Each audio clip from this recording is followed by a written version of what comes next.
Thank you again for having me here in Milwaukee. It's always great to come down here and see so many friendly faces. And it's, as Andrew noted, it's a really interesting time in the economy. President Trump, I expect, like last time, will come with a fairly disruptive agenda. And I guess what I'm going to talk about today is really, in fact, we do have a pretty strong economy. I mean, our economy outperformed any other developed economy throughout the pandemic and certainly the post-pandemic period.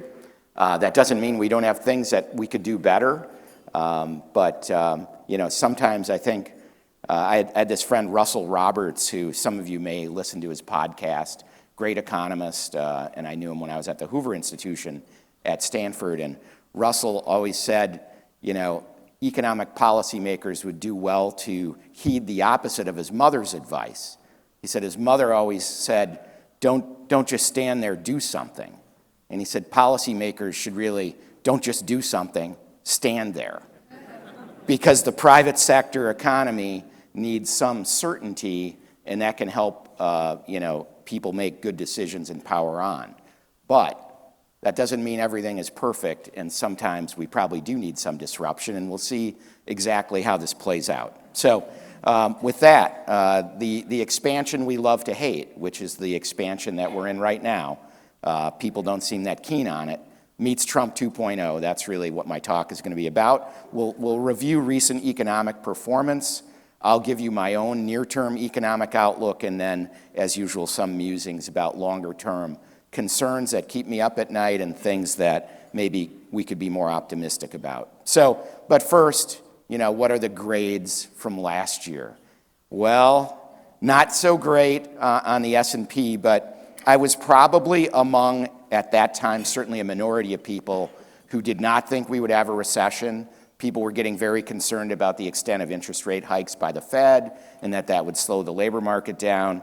We didn't think so, and in fact, if anything, I was a little bit low in my forecast for real GDP growth and a little bit high on unemployment rates, but definitely we did not have a technical recession, and I'll talk about this, but this may be even better than a soft landing, what we're going to experience as we bring inflation under control. Core inflation is a little bit elevated from what I projected a year ago, but not much. It's kind of 3%-ish right now. I thought the S&P would grind its way up to 5,000. And I always tell you, don't pay attention to my S&P forecast. Don't invest, on my advice. The only advice I would give you on investing is learn to love a low-cost lifestyle. That's something you can always count on. So there's a lot of things you can do that are fun that don't cost a lot of money. That would be my advice there. But I will make another prediction on the S&P again this year, of course, because I have to. All right, so my predictions were more optimistic than most observers, but the outcomes were even better on output and unemployment. Inflation was a bit stickier than people expected, and stocks outperformed, but I would say, even Jamie Dimon would say valuations look pretty inflated today.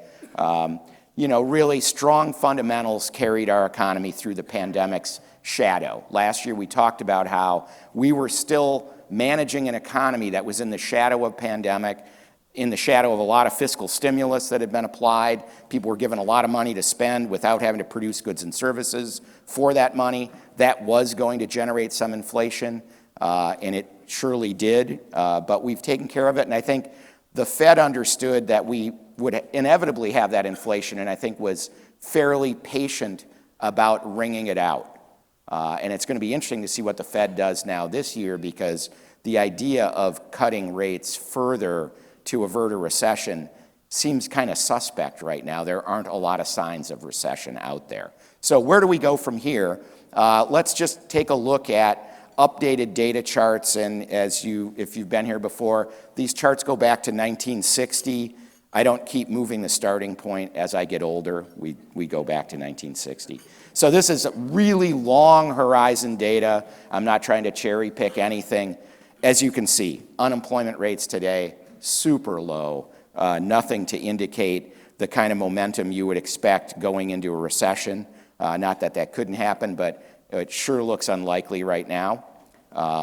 Payroll employment is really back onto the path that you might have projected before the pandemic if we had just continued that smooth growth trend that you can see interrupted sharply in 2020. We're now back up on pretty steady growth. So for a while, unemployment rates were low, but labor force participation was really low. That's not true anymore. Prime age workers are back. As I have said in the past, it's the older workers who really haven't quite come back to the same degree. A lot of them left the workforce in the pandemic, and they haven't come back. I don't know if that bout of inflation, and of course, even with inflation rates coming down, prices are higher than people would have expected. That may eventually force more people back into the labor market. We'll see. But so far, the over 65 cohort, which had been ticking up in participation rates, hasn't really come back. But the myth that all the young people are in their basement playing video games, that's what they do when they're not working. Okay? They are actually working to a great extent. So participation rates are pretty good. Go back. Real GDP growth, as you can see, is kind of hovering at that latest reading, 2.7. It's kind of right in the normal range of what we see for the U.S. economy. The labor force isn't growing that rapidly at this point, so a lot of that 2.7% growth is representing underlying growth in productivity in the U.S. economy. That's what raises living standards. Output per hour worked goes up. That's what enables everyone to do better. Owners of capital are probably getting more than their traditional share of that productivity boost, and that's what's driving inequality in the country. U.S. equities have been a great story. You can see on this chart, starting in 1970, I have both the MSCI All Country World Index in red and the S&P Index in blue. And they track pretty closely for the whole period from 1970 to 2010. And then in the early teens, you can see the U.S. equity performance really overtaking other developed economy stocks. And that's one of the big stories that I think a lot of people didn't foresee about our economy, and it's really been powered by a small number of really innovative and important companies, which we'll talk about in a bit. Household net worth is at an all-time high. House prices are high. Even with the higher interest rates, house prices are holding up fairly well. That could change a little bit. One reason I think house prices are holding up well is a lot of people still have very low interest rate fixed mortgages, and that's a big deterrent to moving. So a lot of people are kind of locked in, so there's not as many homes coming onto the market as you might normally expect. So that, when that dam breaks, we could see a bit of a correction. A lot of people might decide they're going to move around the same time when things look a little better. But for now, house prices are holding up, and certainly equities all-time highs, and that's what's driving household net worth. So the one, bugaboo in the economy that makes everyone feel bad has been inflation. You can see from the chart, both core and all-in inflation have come down considerably, but there's that last mile problem. How do we get from 3% to 2%? And, at some level, I would have to say to you, I don't really care that much. Powell probably does care because the Fed keeps saying it's a 2% target. They did have a long enough period of time when inflation was bouncing around below 2% that maybe this, being above it for a while, they can rationalize. They're pretty careful not to say that that's what they're doing, but I think it'll be a while before we see 2%, partly because of the policy mix that I'm expecting from the Trump administration. So hard, soft, or aborted landing. So a hard landing is what people mean when they say we have a recession because the Fed raised interest rates so much in an attempt to cool off inflation that it choked off economic activity. And usually you've got to have a fair amount of labor market slack in order for wage pressure to come down, and price pressure to come down.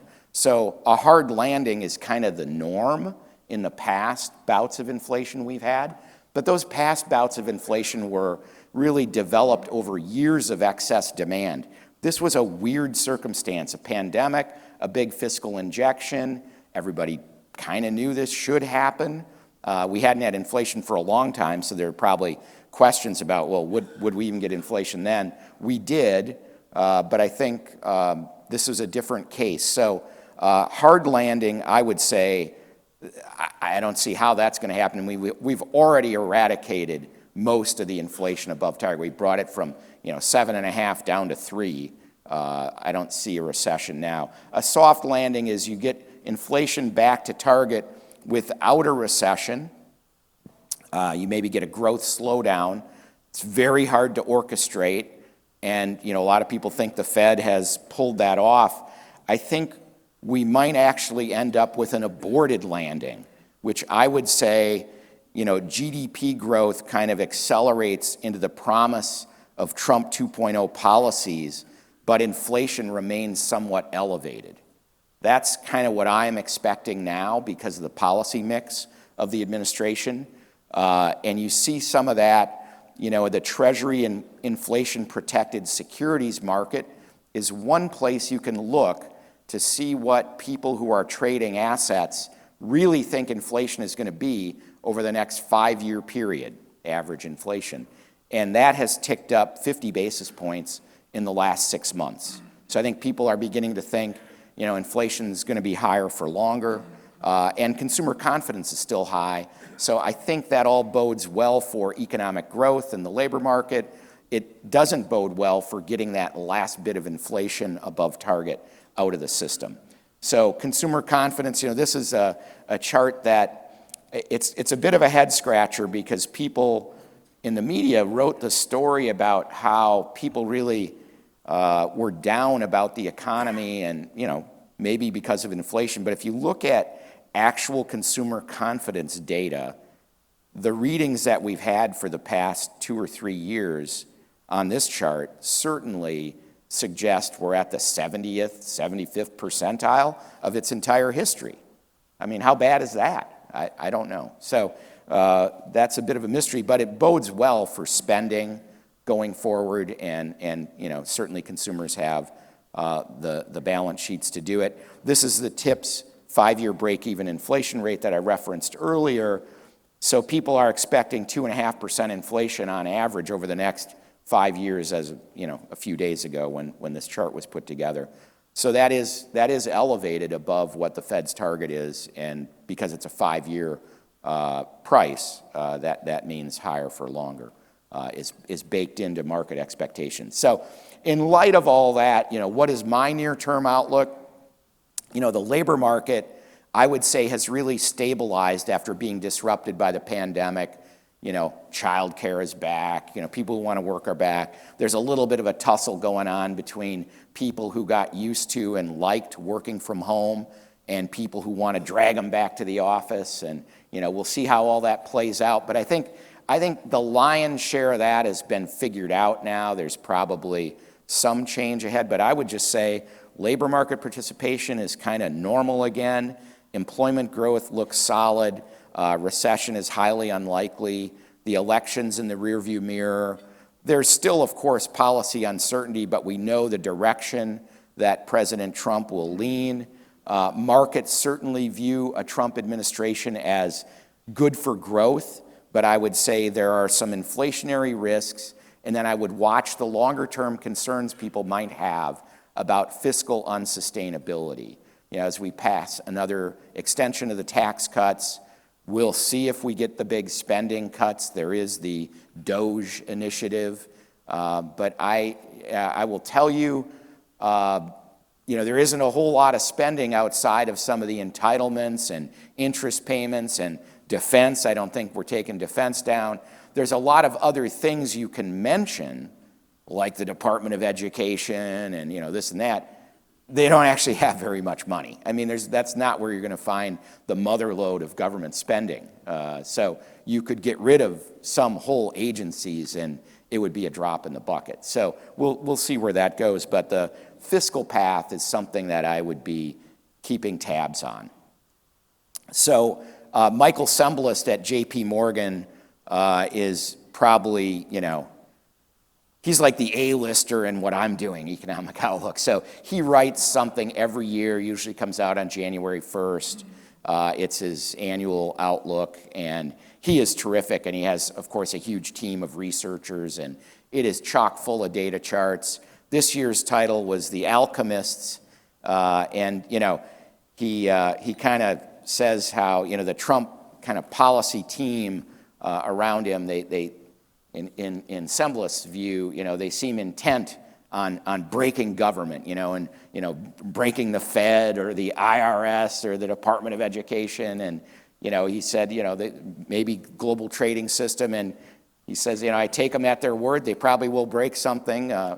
What could go wrong? And he kind of jumps off from there. And maybe that's where I think Russell Roberts might be right. Maybe don't just do something. Stand there might be okay because the economy is doing pretty well. But the policy mix, certainly the border was a big issue in the election. I think that's going to get a lot of attention. I don't know what level of deportations we could see. I do worry about disrupting that entry-level labor market segment. That's where a lot of food processing happens, a lot of leisure and hospitality workers. These are important jobs in the economy, so I don't know what to expect there, but I think if we see a lot of upward wage pressure there, that won't help us get back to the 2% target. I think the tariff policies aimed at China, Mexico, and Canada, all for somewhat different reasons, ultimately reduce competition and they increase inflation. And, competition is part of what sharpened our economy. We allow our firms to face more global competition than most countries, and in the long run, I think that's helped us. Maybe in the case with China right now, in the battle for tech dominance and AI dominance, we need to do something different, and maybe to make some points about border security, we need tariffs with Mexico and Canada, or the threat of them. We'll see where that shakes out. But again, another inflationary thing, I don't think it hurts growth too much. The tax cuts, obviously very pro-growth to extend those. The major investments in AI seem to have caused a kerfuffle yesterday. I don't know who's right about that, and I wouldn't try to adjudicate it myself. But anyway, I think Musk is suggesting that the money isn't there. I don't really know. And then there's the efforts to shrink, reform, streamline government. I think there are great opportunities to reform and streamline government and make government more efficient. I don't know if they'll be successful. A lot of people kind of poo-poo that. I remember when Clinton was president, I think Al Gore was tasked with reforming government and streamlining bureaucracy. But, Al Gore's not Elon Musk. Al Gore's kind of a government insider. Elon Musk, he breaks stuff, right, and fixes it. So maybe they'll be successful. I can tell you there are opportunities there, and I think it could be a good thing, but it will take sustained effort and investment. A lot of government entities, whether they're state, local, federal, they're not on the leading edge of technology. It's very hard to make those technology investments in the government sector, and there's a lot of things that government does that could benefit from better technology. So, we'll see. I think there could be some good things. So my predictions are that the labor market is going to tighten partly because of deportation and tighter border security measures, and that's going to help unemployment come down further, probably flirting with 3.5%. But at the same time, the labor force may not grow as fast, and so the employment growth may not be quite as high, and that leads me to more of a modest GDP forecast, even though I do see Trump as a set of kind of on balance pro-growth policies. I'd say GDP growth still hovers in that 2.5% range, and inflation remains elevated due to the policy mix, ending 2025 at around 3%. I do think the Fed is going to have to pause interest rate cuts as all these policy initiatives take shape, and they assess what the likely impact could be on inflation. I don't think they're going to pour gas on this economy anymore, which is what interest rate cuts tend to do. Maybe there's another cut or two of modest amount, but I think people's expectations of a month ago are going to be dashed. I'm saying the S&P will increase 5% for the year. I'll just throw up my hands and say, I really don't know. What I know is over 20 years, it's probably going to be like plus 8% annualized average. But the variance around that in any given year is enormous. Semblus thinks because of the policy mix, we might actually see a correction of 10 to 15% sometime during the year. Those are tough calls to make. I thought we'd have a modest year of growth in the S&P last year. Boy, was I wrong. Why was I wrong? The tech sector and the AI boom, which you're going to hear more about from subsequent speakers, but this is a really important part of our economy, and you might be sick of me talking about it. I'm going to talk about it again because it is what makes us a global leader economically, politically, militarily. Being the leader in tech, wars aren't fought with people very much anymore. And so really the ultimate source of U.S. leadership in the world is this thriving tech sector. And it also helps our economy because it helps every other sector become more innovative and more efficient. And we seem to be poised for further large public and certainly private investments in this space. So, there is a race for artificial intelligence dominance. I think the Trump administration probably for the better is going to be a little less intense about regulating that sector and allow it to maybe do a little bit more. To make the point about how dynamic our economy is and how important technology is, I'm fond of this chart that shows the 10 largest U.S. companies by market capitalization, so these are all public companies, and the ones represented by the red bars, which you can see are the top 6, and then the 10th, which is Tesla, are all companies that were founded since 1975. They're less than 50 years old. And I would always stand here and say, in other countries, this just doesn't happen.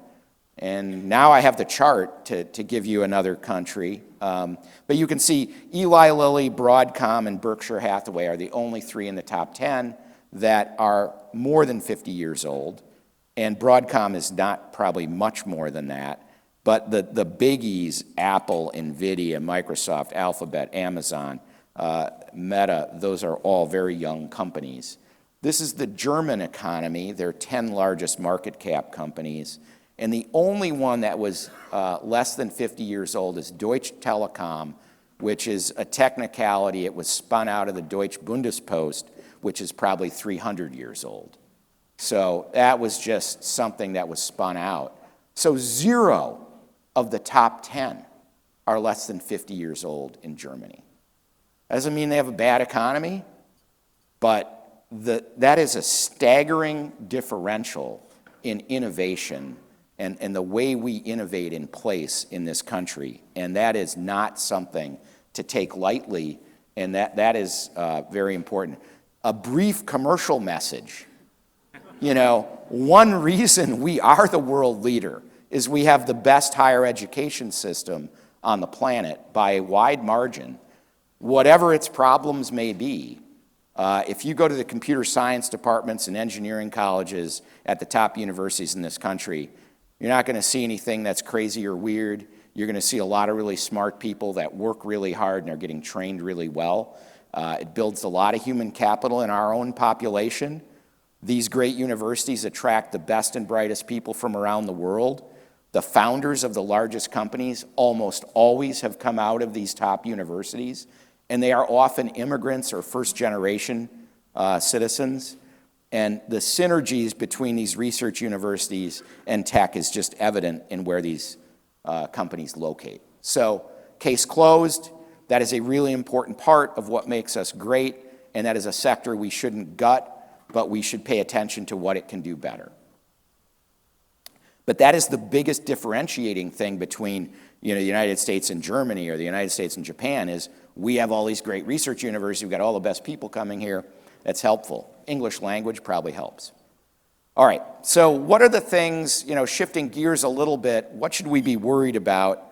I do worry about fanatic authoritarians who are taking charge of governments really around the world and have weapons of mass destruction. So far, we haven't had any big accidents, but there's been a lot of lives lost due to the battles that are taking place in different parts of the world. Making friends, the disruptor, he has kind of a harsh startup, I guess is what the marriage counselors would say when he meets other people, When he gets home from the office, he probably doesn't start up with a really nice, soft open. He starts up with a pretty hard open. We do have a very strong hand to play, and some days I think, man, it's awesome that we've finally got someone who's going to use every damn shred of leverage they can find to get us a better deal. But if we don't have friends, that game can get very difficult, and we need to pay attention to that. And most of our best friends are countries that are really old demographically, and we could use some friends in that emerging group. Isolationism, being open to competition is one of the things that made this economy so strong today. Germany and Japan, part of the reason their growth slowed down is as the Koreas and others came along in autos and steel, they weren't really able to take the next step. They kind of protected their own steel and autos, and they're still competing over the scraps of yesterday's high-tech businesses and industries. And we kind of move into the new space where nobody is. And, that's partly because we allowed steel and autos to shrink. So a lot of this, yearning for the days of yore, we can't both do that and have the tech sector we have today. The capital that created that tech sector, human and financial, is part and parcel of the shrinkage of other things we were doing. So isolationism does scare me a little bit. It's very seductive when you hear it. Very seductive, and it's why a lot of countries turn to it, but I don't think it's a winning recipe long term. We do need a better policy at the border and better immigration policies, and it just seems so obvious to most people that I don't understand why we can't do better there. And so that is something I worry about, but maybe we have an opportunity with one party in charge to get something done. And then fiscal sustainability, and maybe in the Q&A afterwards we can talk a little bit more about that. I thought about going down that rabbit hole in detail today. We won't do that because, as you know from past talks, I do often, you got to be humble about that. There's the guy that put up the debt clock in Manhattan in the 1970s because he was so worried about the federal debt then. And he's had to probably add new digits like 3 times by now. And we're still chugging along, best economy on the planet, But at some point, and this is the thing, when people lose faith, then it's too late. And, we're probably getting to a point where we flirt with that. I do also worry about climate impacts of our material culture. And I say material culture because it isn't just fossil fuel emissions that concern me. It's what we do to the ocean. It's, where we put all our trash. It's just how we live. We could do better, and we should. Opportunities to be better, certainly the potential of AI to deliver a major productivity revolution. And again, you'll hear more about that from experts, but Semblist leads with that. That's his first chapter of his review. And the early returns on AI investments are quite good. I happen to know personally in the insurance industry, there's a lot of things that people are using with AI that are really effective at improving how much we can get done and how accurate our work can be. There's a lot of concern, of course, well, we're going to just let AI do something. Shouldn't a human have to review that? And I always think, did we really review the human that was producing that first draft last time? I mean, I don't know that I feel better about that, Anyway, manufacturing and healthcare will be great beneficiaries, and possibly government if we made the investment. Single party control gives us a chance to do some things. I think the tax cut extension will really strengthen incentives for work. And I do have a feeling that political polarization is maybe past its peak. I think this election, was fairly definitive, so it kind of showed what people saw in Trump in 2016 wasn't a fluke. These things are still on people's minds, and I think a lot of voters have had to reckon with what does that mean, and it was fairly definitive. So I think that's going to help us get on the same page better about certain issues politically. But that's a tough thing to call, but I do think people are starting to operate a little bit more with the same set of facts, and that's always encouraging, because if you're not operating with the same set of facts, very hard to solve problems. So anyway, that's what I got for you this year. Thanks again for letting me be here. I think it's going to be an interesting ride ahead, and good luck to everyone out there doing your work. Thank you.